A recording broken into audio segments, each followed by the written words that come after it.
Olá, ouvinte do Podcast Espírita. O objetivo desse podcast é sempre trazer informação e explicação para que você possa refletir e despertar o seu melhor. É sempre um prazer estar aqui com você. Para você que está aqui pela primeira vez, meu nome é Miésio. Quero agradecer você por estar sempre aqui me ouvindo, sempre me prestigiando. Todos os podcasts estão disponíveis no site www.institutochicoxavier.com, na seção podcast. No podcast número 16 falarei sobre o tema doação.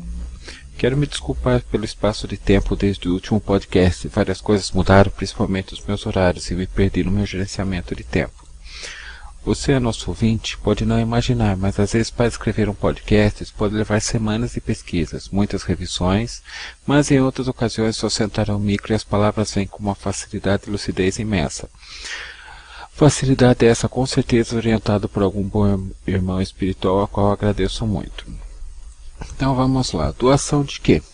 Vamos falar de doação de sangue, de órgãos e de tecidos. Por que escolher esse assunto?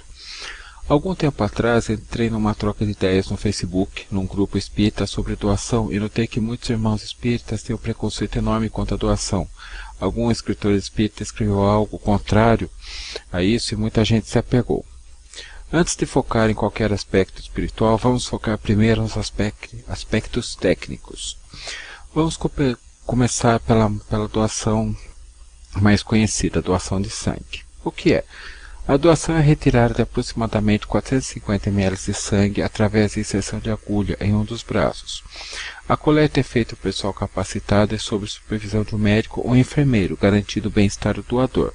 Todo o processo da doação de sangue leva em média 45 minutos. Doar sangue não dói nem prejudica a saúde. Por que doar sangue? O sangue é um tecido vivo que circula pelo corpo, essencial à vida. Todos os dias acontecem centenas de acidentes, cirurgias e queimaduras violentas que exigem transfusão, assim como portadores de hemofilia, leucemia e anemias. Além disso, doar sangue é um ato simples, tranquilo e seguro, que não provoca risco ou prejuízo à saúde.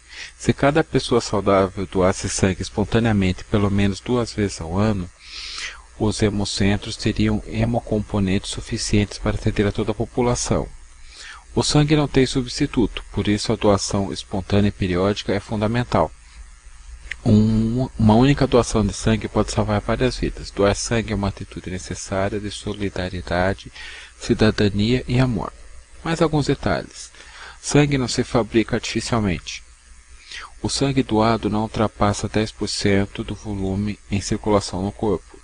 A quantidade doada é reposta rapidamente. Você só doa novamente se quiser. A doação de sangue não vicia. O que é necessário para doar? Ter idade entre 18 e 67 anos, 11 meses e 29 dias.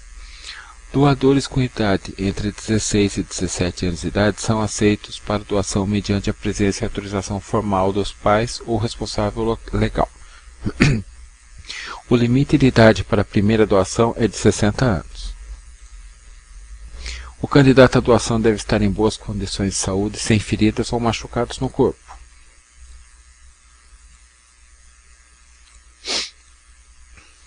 Pesar acima de 50 kg, com desconto das vestimentas. Apresentar documento de identidade com foto, emitido por órgão oficial, RG, carteira profissional, carteira de motorista, etc. Ter repousado bem na noite antes da doação. Evitar o jejum. Fazer refeições leves e não gordurosas nas 4 horas que antecedem a doação.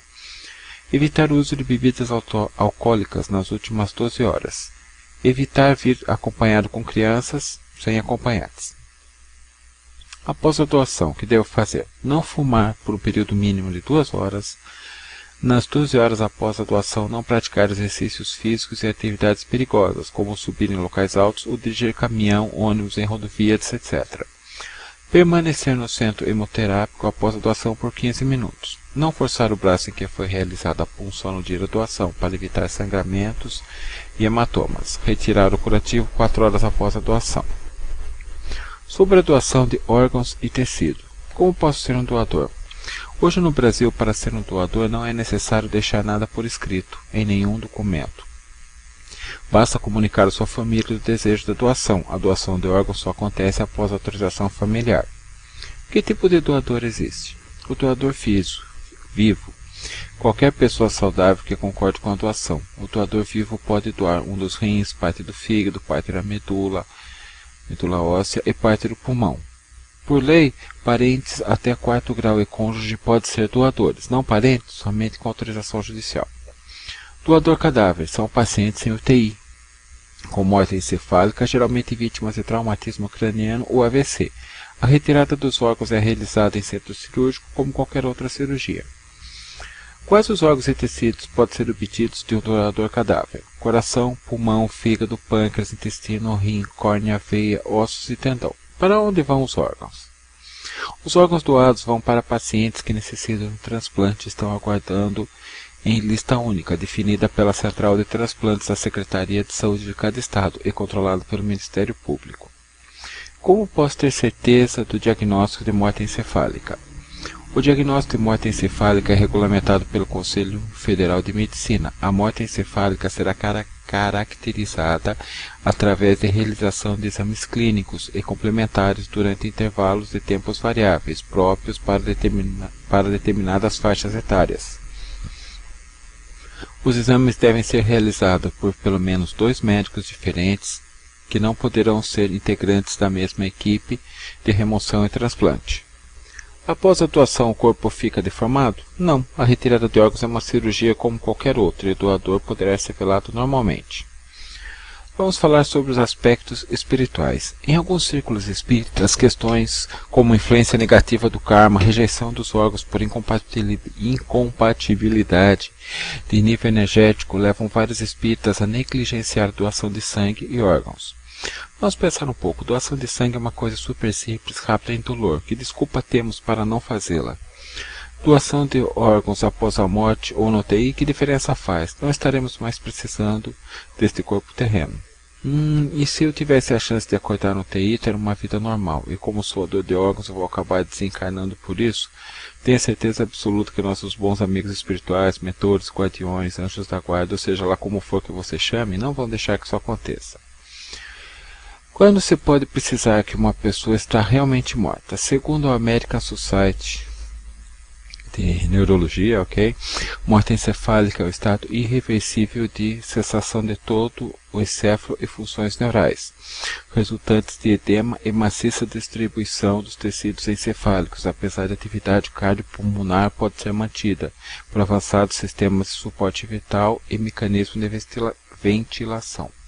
A grande discussão do assunto é a morte encefálica na vigência dos órgãos ou parte do corpo humano são removidos para utilização imediata em enfermos deles necessitados. Estar em morte encefálica é estar em condição de parada definitiva e irreversível do encéfalo, compatível com a vida da qual ninguém jamais se recupera. Havendo morte cerebral verificada por exames convencionais, também apoiada em recursos de moderna tecnologia, apenas aparelhos podem manter a vida vegetativa, por vezes por tempo determinado. É nesse estado que se verifica a possibilidade do doador de órgãos morrer e só então seus órgãos podem parar. Vamos ouvir agora um breve relato de Robson Pinheiro, um escritor espírita. A psicografia de Tambores de Angola se deu de uma maneira muito diferente do que ocorreu com os demais livros. Era o ano de 1977, em meio às festividades de carnaval, quando fui internado para uma cirurgia de emergência. As dores, que começaram leves no início da semana anterior, agravaram-se e ao chegar ao hospital mal conseguia me locomover. Era apêndice supurado. Durante o processo cirúrgico feito às pressas, ocorreu algo diferente do previsto, e acabei em coma por 19 dias. Nesse período, adquiri uma infecção hospitalar e o quadro complicou-se ainda mais.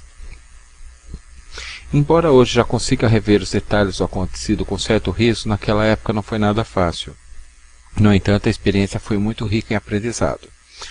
Durante o coma, permanecia grande parte do tempo desdobrado e consciente do que acontecia à minha volta, flutuando logo abaixo do teto, observando tudo o que se passava no CTI daquele hospital.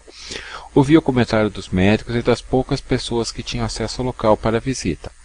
O que não podia compreender era o porquê de tanta preocupação por parte das pessoas, já que me sentia muito bem, desdobrado. E por isso mesmo não havia nenhum sinal de risco imediato à minha saúde. Após muita cogitação dos médicos, para a agonia dos familiares e amigos mais próximos, Finalizavam-se os preparativos para desligar os aparelhos que me mantinham vivo, já que ao cabo daqueles 19 dias meu quadro era tido como irreversível. Mas a decisão acerca do meu futuro não dizia respeito nem aos médicos nem aos familiares.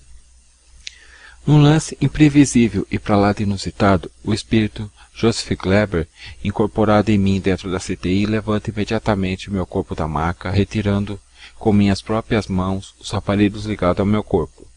"Estou tirando o meu médium daqui", exclamou, com o típico sotaque alemão bem carregado. Ainda bem que não assisti tudo aquilo, pois estava inconsciente do fenômeno que se dava através de mim. Porém, você pode imaginar qual foi a reação das pessoas ali presentes, um misto de medo e surpresa. Despertei do coma em pé, logo acudido pelos amigos para não cair, tamanha a fraqueza das pernas. A seguir, transportaram-me para um leito do apartamento, e assim que me puseram na cama para espanto geral, os espíritos me assumem novamente o corpo, como fizeram em diversos momentos graves da minha vida, desde a infância. Primeiro, Alex Arthur, o indiano, que me assenta em posição de lótus sobre a cama, e instantes depois o discreto pai João de Aruanda, que resolve cantar plenos pulmões em plena área hospitalar, fazendo suas mandingas e preto velho. Os médicos e enfermeiros, correndo assustados ao quarto, não entendiam nada do que acontecia. O amigo Marcos Leão acompanhava tudo o que ocorria e aconselhou a equipe médica a não intervir, pois não poderia entender o que se passava dentro dos compêndios da medicina. Me desculpem, não poderia entender o que passava dentro dos compêndios da medicina.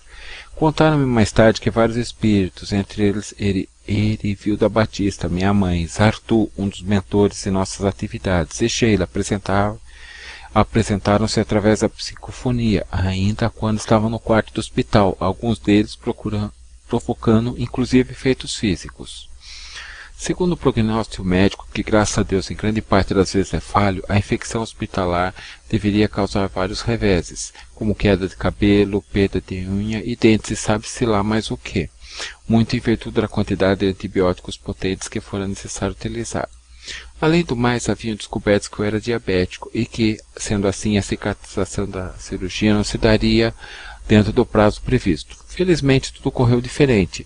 Diz que quando os médicos acertam o diagnóstico, devemos nos dar por satisfeito, pois o prognóstico cabe somente a Deus. Uma semana depois saí do hospital e até hoje os dentes não caíram nem os cabelos, que sempre foram poucos, nem mesmo as unhas. A cicatrização completa do corte, feito com desleixo pelos cirurgiões, que davam como certa a minha morte, deu-se em 15 dias, sem maiores complicações, naturalmente em decorrência da interferência da equipe espiritual de Joseph Gleber, que agiu intensamente naquela ocasião. Bom, você não quer que aconteça a mesma coisa com você, não é mesmo? Contei os fatos só para ilustrar que se a espiritualidade maior achar que não é sua hora, não vão retirar seus órgãos. Então, qual a desculpa que você tem para não ser doador de sangue, órgãos e tecidos após o desencarne ou a UTI? Doar um dos rins, parte do fígado, parte da medula óssea e parte do pulmão para familiares é um grande ato de amor. Doar órgão para desconhecidos é para poucos irmãos que conseguem viver o amor e o desprendimento. Quando falamos em morte, temos que distinguir duas coisas bastante diferentes, morte e desencarnação. A morte é uma questão meramente física, é a cessação das funções físicas. Desencarnação é o desligamento do espírito do corpo físico. Portanto, pode haver a morte, mas o espírito pode continuar ligado ao corpo, de acordo com seu apego à matéria. Ou seja, não ocorrer a desencarnação. O espírito mantém-se ligado ao corpo, mantendo as sensações ligadas a esse, ou seja, sente tudo que seu corpo físico sente. Entretanto, devemos nos lembrar que a doação de órgão é uma ação que visa auxiliar outra pessoa, e conforme sabemos, quando qualquer pessoa se volta ao caminho do bem, que busca ajudar, terá sempre o amparo da espiritualidade maior, que faria com que os compêndios fossem reduzidos e até mesmo não acontecessem. Vamos ver uma entrevista de Divaldo Franco sobre o tema. Pergunta: o espírito desencarnado falecido, que ainda está ligado ao corpo, cadáver, sofre com a extração dos órgãos, poderia ficar ressentido por fazer isso ao seu corpo e evitar uma perseguição? Resposta: na verdade não, porque aí entram as leis soberanas da misericórdia divina. Consideremos no passado os cadáveres de mendigos que eram levados para as faculdades de medicina, a fim de facultarem aos estudantes o conhecimento dos órgãos e melhores técnicas cirúrgicas para o prolongamento da vida. Aqueles cadáveres eram de pessoas desconhecidas, invariavelmente que se transformavam sem querer em benfeitores da humanidade. Pergunta: no caso das autópsias, o espírito também sofre? Resposta: muitos sofrem. Os sensualistas, os escravos dos prazeres terrestres, sentindo ainda os fluidos materiais, acompanham com horror as cenas, especialmente quando autópsias são feitas num clima de ironia, ridículo, de desrespeito pelo ser, por consequência do desrespeito pelo cadáver. Os espíritos a eles vinculados agridem-se e agridem, desesperados, e enlouquecem de dor, o que lhes aumenta, por consequência, o sofrimento. Vamos ver o que nos dizem espíritos como Emmanuel, André Luiz, Joanas de Ângeles, Bezerras, entre outros. Emmanuel nos diz que o benefício daqueles que necessitam consiste em uma das maiores recompensas para o espírito. Desse modo, a doutrina espírita vê com bons olhos a doação de órgãos. Mesmo que a separação entre o espírito e o corpo não se tenha completado, a espiritualidade dispõe de recursos para impedir impressões penosas e sofrimentos doadores. A doação de corpos não é contrária às leis da natureza, porque beneficia. Além disso, é uma oportunidade para que se desenvolvam os conhecimentos científicos, colocando-os a serviço de vários necessitados. Verdadeira bênção, transplante de órgãos consegue oportunidade de prosseguimento da existência física, na condição moratória através da qual o espírito continua o periplo orgânico. Afinal, a vida no corpo é o meio para a plenitude, que é a vida em si mesma, estuante e real. Joana de Ângeles, Dias Gloriosos, por Divaldo Pereira Franco. Em entrevista à TV Tupi, em agosto de 1964, Francisco Cândido Xavier comenta que o transplante de órgãos, na opinião dos espíritos sábios, é um problema da ciência muito legítimo, muito natural e deve ser levado adiante. Os espíritos, segundo Chico Xavier, não acreditam que o transplante de órgão seja contrário às leis naturais, pois é muito natural que ao nos desvencilharmos do corpo físico, venhamos a doar os órgãos restantes a companheiros deles necessitados, que possam utilizá-los com proveito. A doação de órgãos para transplante é perfeitamente legítima. Divaldo Franco certifica: se a misericórdia divina nos confere uma organização física sadia, é justo e é válido, depois de nos havermos utilizado de seu patrimônio, oferecê-lo, graças a conquistas valiosas da ciência e da tecnologia, aos que vieram em carência, a fim de continuarem a jornada. Joana de Ângeles nos diz que, transferido o órgão para outro corpo, automaticamente o perispírito do encarnado passa a influenciá-lo, moldando as suas necessidades, o que exigirá do paciente beneficiado a urgente transformação moral para melhor, a fim de que seu mapa de provações seja também modificado pela sua renovação interior, gerando novas causas desencadeadoras para a felicidade que busca e que talvez ainda não mereça. Não se pode perder de vista a questão do mérito individual. Estaria o destino dos espíritos encarnados à mercê da decisão dos homens em retirar-lhes os órgãos para transplante e cremar-lhes o corpo, ou em retalhar-lhe as vísceras por ocasião da necrópsia? O bom senso e a razão gritam que isso não é possível, porquanto seria admitir a justiça do acaso, e o acaso não existe.